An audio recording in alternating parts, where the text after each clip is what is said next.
In the latest economic scoop, our GDP, that's all the goods and services we make, grew by 4.9% in Q3, revised down from 5.2%.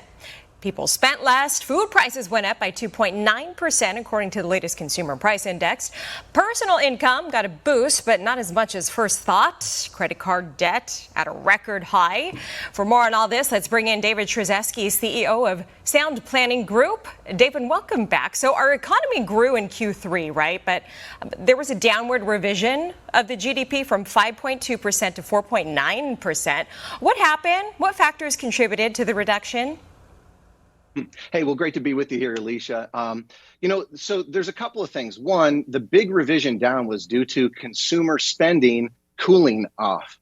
And so I think one of the big things that people should be paying attention to and understanding, how did this beat, when it beats expectations? This is a high number that we talked about in Q3. How did it do it? Alicia, it did it because the ERC, employee retention credits, were actually seeing their highest months of payouts.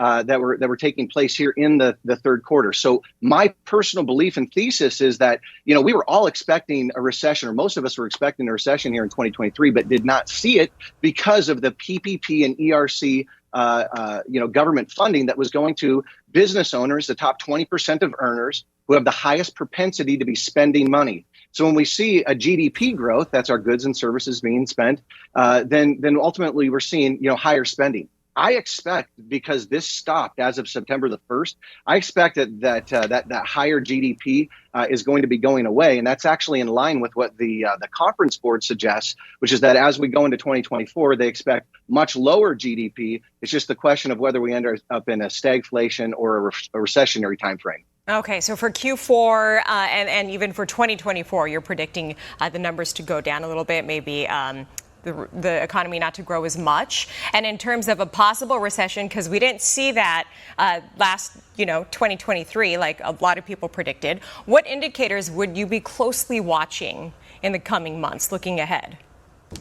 That is the question. And my opinion is, if you can identify where the consumer's going, where the market's about to head, right? Mm-hmm. Because 70% of that number in GDP is based upon the consumer, you and I and our neighbors, spending money, as well as the government spending money too. But we're looking at full-time jobs being lost, but many part-time jobs being gained. A lot of the numbers that we're seeing here in the headline on unemployment are actually part-time jobs being picked up by people that are looking to make, some extra cash here. Why? Because of something called cumulative inflation. If we just look at a year-over-year inflation, numbers don't look too bad, except for when we look at the fact that, according to trueflation.com, which I personally think that their data is very relevant, we're looking at a better than 23% rise on costs of things since this inflationary time took place in the year 2020. So that's like putting on a weighted vest worth about 25% of your total weight. Hey, let's go on a run. So the consumer's got a whole bunch of weight that they're carrying with them right now. We're seeing credit card debts, obviously, at these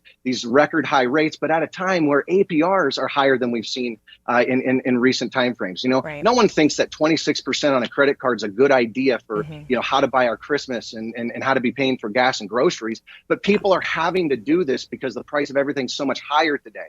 So we expect lower for higher, going forward, but right. That is a challenge. I want to talk about the Federal Reserve, because yes. I want to ask you, what is the Federal Reserve's reversal in policy? So, the pausing the recent interest rate hikes and then even suggesting that there may be 3 rate cuts next year. What does that all signal to you?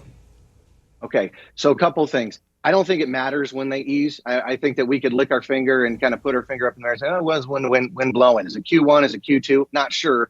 All I know is that they were supposed to be cutting by July this year. It didn't happen, but the market rallied really good in Q1 as a result of that knowledge, although it didn't actually manifest. So all that matters is that tightening is over. And I believe that tightening is over. I think the Fed cannot raise rates higher. We're expecting this lag effect, where the rates going up actually really impact our economy. We've not seen it yet. I think a big part of that, and the reason why we've not seen that lag effect catch up, is because of all the government spending that's gone in through those PPP and ERC programs, 1.2 trillion into our economy. So what actually is going to matter is what comes out with the Q1 earnings, what company guidance is going to be looking like here. But the Fed is going to just try to maintain a course as they see today. But remember that they're also doing quantitative tightening. They put about $8 trillion on their balance sheet here over COVID, which is a record massive amount.